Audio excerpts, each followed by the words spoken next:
আসসালামু আলাইকুম এভরিওয়ান, কেমন আছেন সবাই? আজ আবারও নতুন একটি ভিডিও নিয়ে আপনাদের মাঝে হাজির হলাম। আশা করি ভিডিওটি আপনাদের কাছে ভালো লাগবে। হঠাৎ মনে পড়ে গেল ফুল দিয়ে গ্লাস ডেকোরেশনের কথা, আর তাই আমি দেরি না করে আমার গাছ থেকে কিছু ফুল ছিঁড়ে নিয়েছি, আর একটি কাচের গ্লাস নিয়ে নিয়েছি, আর তারপরে কাচের গ্লাসের ভিতরে পানি দিয়ে দিতেছি। গ্লাসের ভিতরে আমি সম্পূর্ণ পানি দিইনি, অল্প খালি রেখেছি। তারপরে আমি ফুলগুলো নিয়ে গ্লাসের ভিতরে দিয়ে দেব। এখানে প্রথমে আমি একটি নয়নতারা, একটি টাইম ফুল আর একটা ভৃঙ্গরাজ ফুল নিয়ে নিয়েছি। এই তিনটি ফুল প্রথমে আমি একসাথে দিয়ে দিয়েছি। তারপরে আমি আবারও একটা ভৃঙ্গরাজ ফুল দেব, তারপরে দিয়ে দেব আবার একটা টাইম ফুল, তারপরে ভৃঙ্গরাজ দিয়ে সবার শেষে আমি একটা নয়নতারা ফুল দিয়ে ডেকোরেশনটা শেষ করেছি।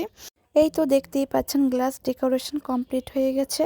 আমার কাছে ফুল দিয়ে গ্লাসটা ডেকোরেশন করার পরে তো ভালোই লাগছে। ফুল শুধু বাহিরেই থাকবে, তাই আমি গ্লাসটা ফুল দিয়ে ডেকোরেশন করে ঘরের ভিতরেও সাজিয়ে রেখে দিলাম।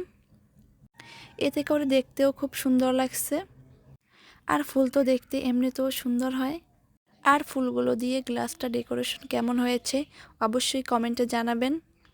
আর আপনাদের কাছে ভালো লাগলে আপনারা বাসায় ফুল দিয়ে এভাবে গ্লাস সাজিয়ে রাখতে পারেন, দেখতে মাশাআল্লাহ অনেক সুন্দর লাগবে। আর আমি 5টি ফুল দিয়েই গ্লাস ডেকোরেশন কমপ্লিট করেছি। আর গ্লাসটা ডেকোরেশন করতে একটু ঝামেলা হয়নি, একদম ইজি। গাছ থেকে কিছু ফুল এনেই এখানে আমি একটা একটা করে সাজিয়ে দিয়েছি। আমার কাছে খুব সুন্দর লাগছিল, তাই আমি খোলা আকাশের নিচে গিয়ে খুব সুন্দর করে একটা ভিডিও করে নিলাম। গ্লাসটাকে একটু ঘুরিয়ে ঘুরিয়ে ভিডিওটা করতেছি। তারপরে করলাম কি, গ্লাসটা একটু সূর্যের আলোর নিচে নিয়ে একটু স্টাইল করে ভিডিও করে নিলাম। তো বন্ধুরা, আজকের মতো এখানেই শেষ করছি। ভালো থাকবেন সবাই, আল্লাহ হাফেজ।